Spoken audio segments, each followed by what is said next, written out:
Wow, masih ingat gak firman Tuhan berkata, siapa sih di antara kamu yang karena khawatirnya dapat menambahkan sehasta saja dari jalan hidupnya? Nah, siapa ayo yang karena khawatir-khawatir terus dapat jodoh? Ayo. Terus ada yang khawatir-khawatir langsung hutangnya lunas? Enggak juga. Ada yang khawatir-khawatir terus jadi sembuh. Makin parah, iya. Jadi terus ngapain dong khawatir? Kan khawatir nggak ada gunanya. Tetapi kenapa orang masih dibuat khawatir? Karena memang iblis maunya anak manusia itu terlebih. Anak Tuhan itu hidup dalam kekhawatiran. Sehingga anak Tuhan itu urusannya banyak.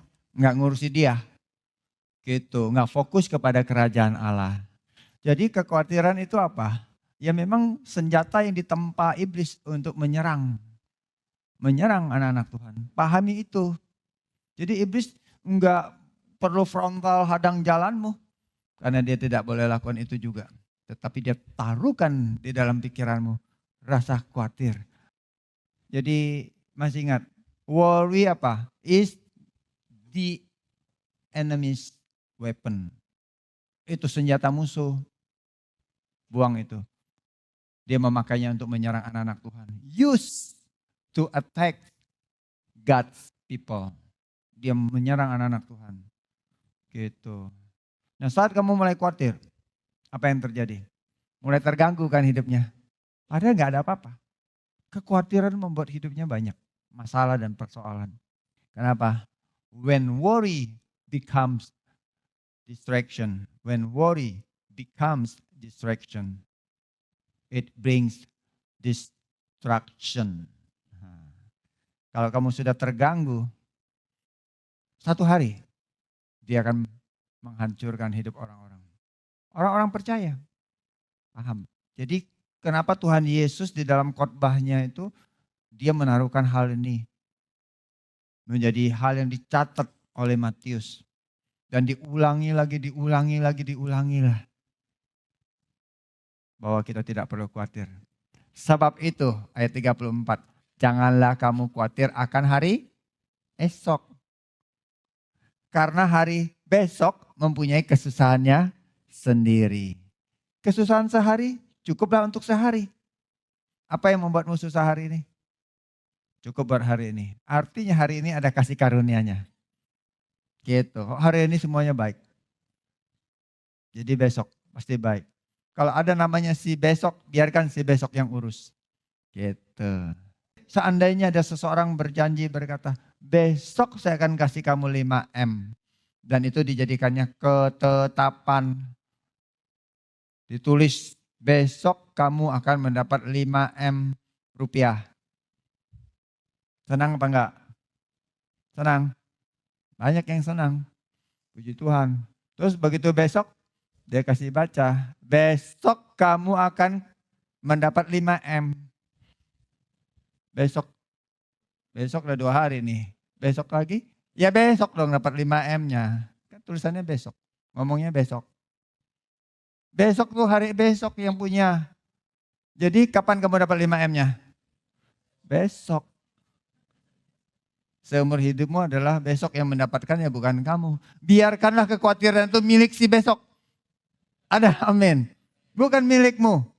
Besok urusannya dia. Terus bagian kita apa sebagai anak Tuhan? Gimana? Yaitu bersukacitalah senantiasa. Sekarang firman-Nya berkata, sebab itu hidup kami ini adalah hidup karena percaya. Percaya akan janji Tuhan, percaya akan maksud Tuhan, percaya akan kehendak Tuhan, percaya bahwa Tuhan memang mau aku bersuka cita. For we walk by faith, not by sight. Ini menarik. Hidup kita berjalan karena percaya.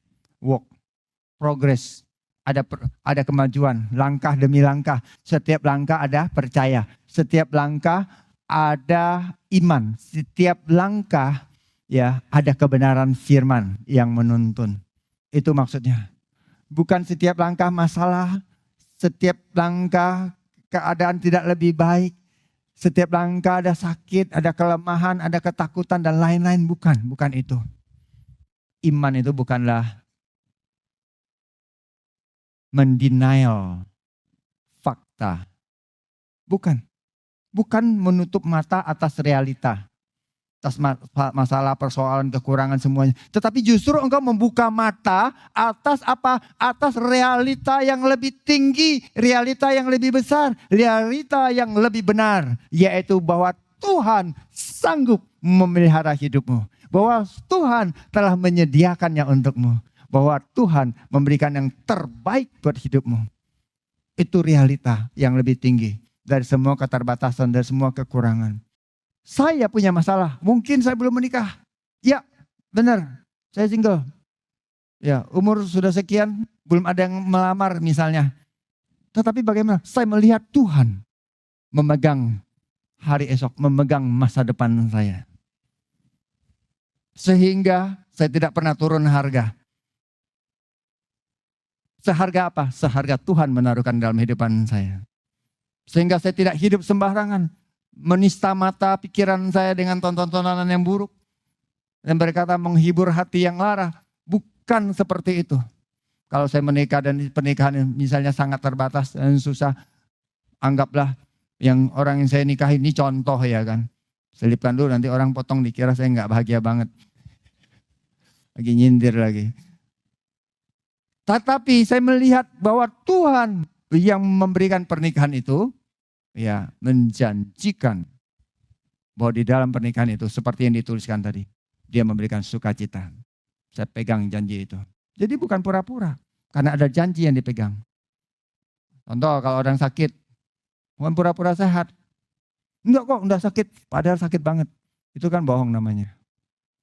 Orang enggak akur, pura-pura baikan, akur. Kalau punya hutang, anggap aja enggak ada hutang bro. Enggak, itu bukan iman. Enggak ada, enak aja. Punya hutang tetap. Kalau ditagih sama debt collector harus bayar loh. Apalagi yang suka apa itu namanya itu. Apa sih? Pay letter apa yang cicil-cicilan itu. Masa sih makan kerupuk, beli kerupuk. Ya dicicil. Parah banget. Ya. Jangan adalah yang kayak gitu. Makan, minum kok dicicil. Ya. Lebih baik puasa kalau kayak gitu. Gak apa-apa kok. Aku punya iman, imanku adalah Allahku akan memelihara segala keperluanku, memenuhi segala keperluanku. Menurut kekayaan dan kemuliaannya. Speak by God's word. Apa itu? Berbicara. Oleh karena firman Tuhan. Not by what's happening. Bukan berdasarkan apa yang sedang terjadi. Kekurangan itu tidak ada artinya. Kekurangan itu menjadi sesuatu yang tidak ada artinya dibanding dengan janji Tuhan. Bukan juga membesarkan ketidakmampuanmu, keterbatasanmu. Aku gak sanggup. Kalau begini miskin ini, parah ini jadi, rusak ini. Siapa yang mampu membiayai hidupmu? Wah, itu kata-kata ketidakmampuan, kata-kata keterbatasan. Jadi bukan berdasarkan apa yang terjadi. Engkau berkata-kata dan berbicara. Sehingga kata-kata dan bicaramu mendatangkan persoalan lebih parah untuk hidupmu sendiri. Apalagi lari dari kenyataan. Lari dari kegagalan. Atau menyimpan sesuatu yang engkau sendiri sukar menerimanya dan tidak mau mengungkapkannya. Not denying the natural, but operating the supranatural. Apa itu? Bukan dia menganggap apa-apa yang terjadi, ini semuanya itu tidak ada. Tetapi terus bekerja melihat berdasarkan penyediaan yang sudah Tuhan berikan secara supra alami. Jadi kalau saya bekerja, kalau saya melayani, saya melihat Tuhan ada memimpin secara supra alami. Sudah menyediakan semuanya buat hidupan saya. Kalau saya berbisnis, kalau saya membuka usaha, kalau engkau adalah orangnya. Engkau melihat Tuhan, dia Dia sudah menyediakan di depanmu. Semua apa yang engkau kerjakan, usaha bisnismu ada. Kalau engkau ada seorang pekerja, engkau melihat di dalam pekerjaan karena engkau setia. Tuhanlah promotormu, bukan atasanmu. Dia yang memegang jalan hidupmu. Ini hati Tuhan. Tidak mengabaikan. Kalau orang sakit itu gejala penyakit itu apa? Symptoms. Gejala-gejala sakit ini, sakit itu. Wah ini kayaknya serius. Oh enggak apa-apa. Kadang-kadang ada orang, dia mengabaikan. Dia sakit, sebenarnya sakitnya itu memang benar ada penyakitnya itu. Tapi dia bilang dia ada iman, sebenarnya dia abaikan, dia kuat-kuatin. Itu bukan iman loh. Itu bukan iman. Gejala-gejala itu bukan diabaikan. Tetapi apa? Lihat kesembuhan yang sudah Tuhan sediakan. Berjalan di dalam kesembuhan itu. Paham maksudnya? Ini menarik. Saat firman Tuhan berkata oleh bilur-bilurnya sudah disembuhkan. It is finished. Itu terjadi buat hidupan saya. Saya punya sakit, saya punya penyakit. Sudah lebih dari 10 tahun ada di dalam tubuh saya. Bahkan belasan tahun silam saya sudah mengalami dan sakit sekali. Apalagi di dalam perjalanan jauh dan sebagainya. Kadang-kadang di tempat tertentu, kondisi tertentu, saat pagi sangat sukar, sakit. Saat saya pernah ke kota lain, negara lain dan melayani, sangat terbatas di titik tertentu. Saya berdiri dan orang gak paham. Dan berbicara dan banyak hal sakit sekali. Tetapi saya mau kasih tahu ya, penyakit itu tidak pernah bisa membatasi pekerjaan Tuhan di dalam hidupan saya. Itu satu. Penyakit itu tidak bisa mengambil apa-apa yang menjadi sukacita yang Tuhan sediakan buat saya. Dan penyakit itu tidak pernah bisa melemahkan saya. Gitu.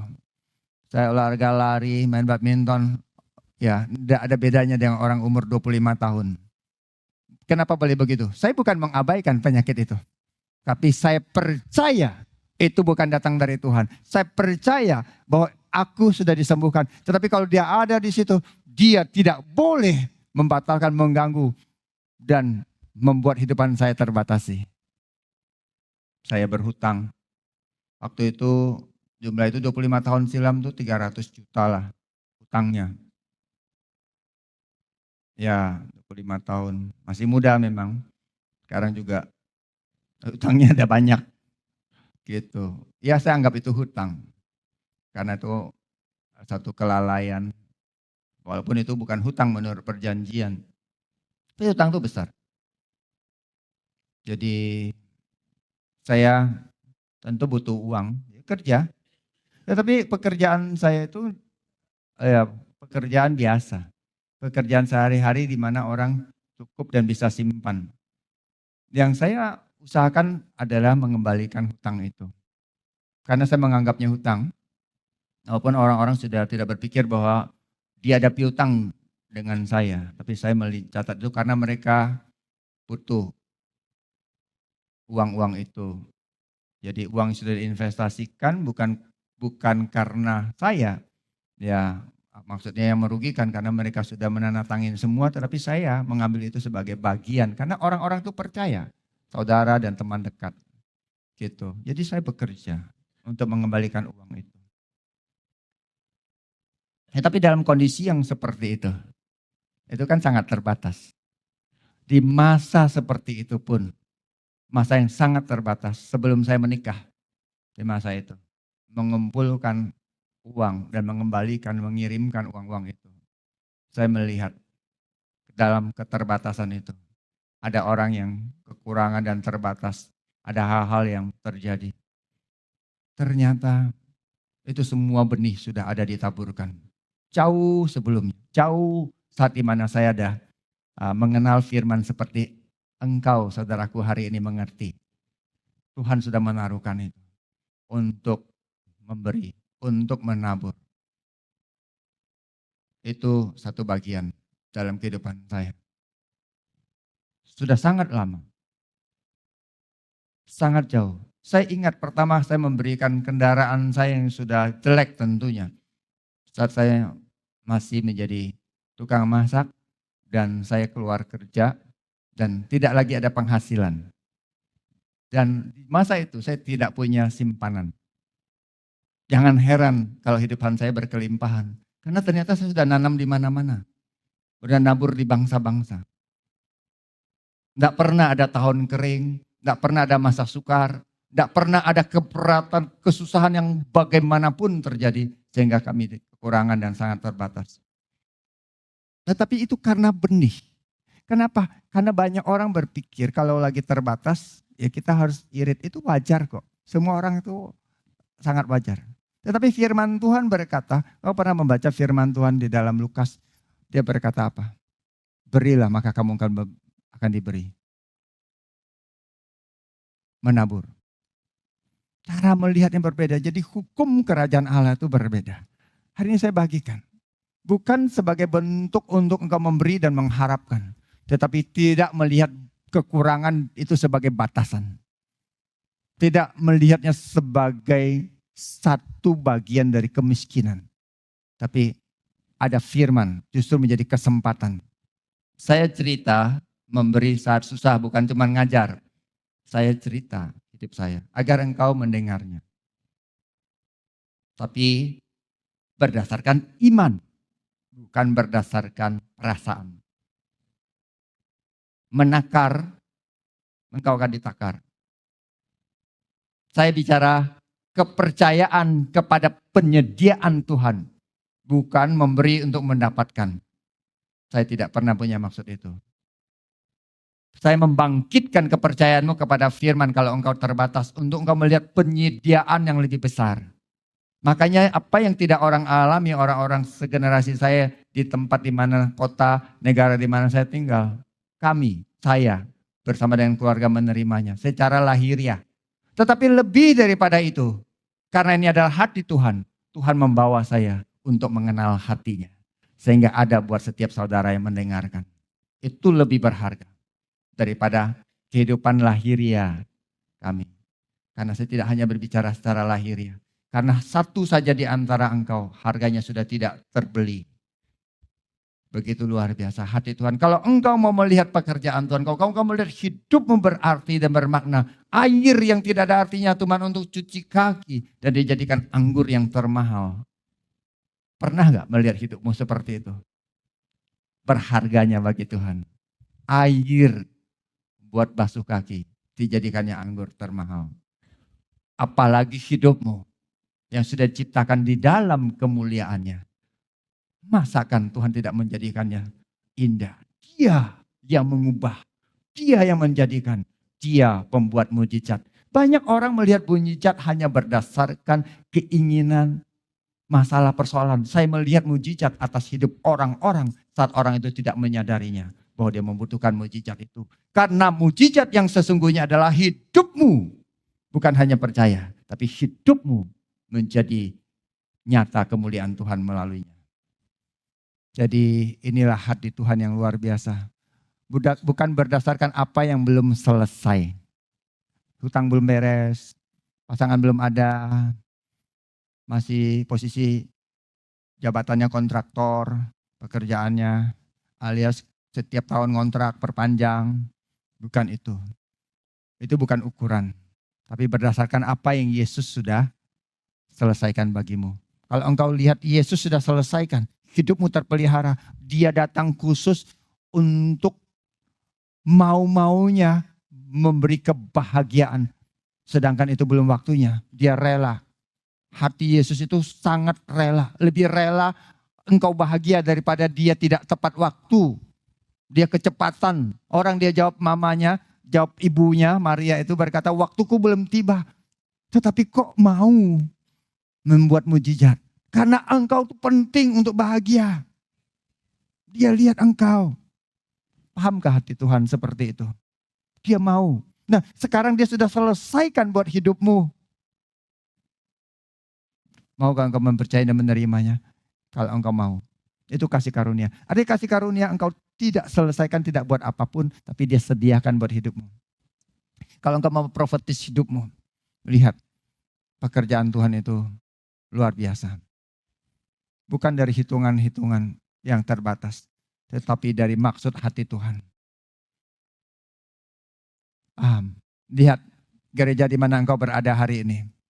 Kita tidak pernah khotbah tentang persembahan dan minta engkau memberikan apapun. Dan tidak mencatat siapa yang memberi, siapa yang tidak memberi. Tidak. Karena ini gereja sangat profetis. Kalau Tuhan yang membangun, biarkan dia menyediakan. Tetapi kalau saya mengajar untuk engkau menabur, bukan untuk gereja ini. Karena untuk hidupmu mempercayai firman Tuhan. Dan engkau mengalami janji itu saat engkau berjalan di dalamnya. Ada amin. Itu hati Tuhan. Kasih karunia. Kamu telah mengenal kasih karunia. Tuhan kita Yesus Kristus itu yang memberikan kasih karunia. Kasih karunia itu adalah Tuhan menjadi miskin. Sekalipun ia kaya, sekalipun ia mulia, dia menjadi miskin. Supaya apa? Supaya kamu dan saya menjadi kaya. Oleh apa? Oleh kemiskinannya. Dengar baik-baik. Alkitab tidak pernah salah menulis. Oleh kemiskinannya. Karena dia meninggalkan kekayaan dan kemuliaannya itu menjadi miskin. Nah, kemiskinannya menjadikan engkau dan saya kaya. Kalau engkau sakit, dimanapun engkau berada, dimanapun dan apapun sakitmu, yang dia tanggung, penyakit yang ditimpakan dia, sepertinya dia sakit, pukulan ditaruhkan di tubuhnya dia, siksaan itu, dia terima agar engkau sembuh. Agar engkau pulih, agar engkau utuh. Dia dipecahkan agar engkau menjadi sembuh dan utuh. Itu hati Tuhan. Dia terbatas hidup sebagai manusia agar engkau hidup sebagai manusia menerima roh yang tidak ada batasnya. Tapi kalau engkau melihat dirimu miskin dan susah, engkau menghina apa yang Yesus sudah kerjakan buat engkau. Kematiannya di atas kayu salib menjadi tidak ada artinya dalam kehidupanmu. Kalau engkau melihat pasanganmu belum berubah dan engkau tidak mau berubah. Engkau melihat kematian Yesus sia-sia. Kasihnya itu sia-sia buat engkau. Sehingga engkau tidak menerima bagian dari kasihnya. Bukan pasangan saya yang perlu berubah. Tapi saya yang perlu menerima kasih itu. Dan mengizinkan yang mengalir melalui kehidupan saya. Walk by faith. Itu dia. Mengerti. Kalau kamu itu kaya karena Tuhan. Saya ini kaya karena Tuhan. Bukan karena apa-apa yang ada di dunia ini. Tapi di muka bumi ini saya ada bagian yang saya harus kerjakan. Saya tidak akan ada masalah dengan itu. Dan engkau perlu tidak ada masalah dengan semua pekerjaanmu. Bekerja, apalagi dengan saudara seiman, apalagi satu gereja, bekerjalah yang benar. Kalaupun hari ini engkau sangat kondisinya sepertinya tidak ada yang memahami. Boleh nggak kau lihat firman yang tidak terbatas ini? Firman yang luar biasa ini. Maka engkau bisa menjadi orang yang setia. Tidak menunggu waktu. Tidak menunggu saat ada uang. Baru tidak khawatir. Tidak menunggu ya sampai sah di pelaminan baru rasanya afdol hidupmu itu. Tidak. Hidupmu sudah afdol dari zaman bahala. Dari zaman dahulu kala. Sejak engkau lahir di dunia itu. Sudah klop kalau engkau percaya kepada Tuhan. Engkau tidak mundur ke belakang. Amin. Keterbatasan semua kondisi keadaan. Paulus pernah alami itu dalam konteks dia sebagai seorang pelayan Injil kasih karunia. Dia tersiksa, dia dianiaya. Dia sampai minta kepada Tuhan 3 kali. Untuk itu diangkat dari hidupnya. Tapi Tuhan menjawab, cukuplah kasih karuniaku bagimu. Sebab justru dalam kelemahanlah kuasaku menjadi sempurna. Buat Paulus, itu sepertinya jawaban yang tidak enak. Tetapi dia menyadari. Dia tidak berhenti di situ. Dia paham. Dia meneruskan. Sebab itu terlebih suka aku bermegah atas kelemahanku. Supaya kuasa Kristus turun menaungi aku. Tahu gak saudara? Saat hidupmu itu menjadi terbatas.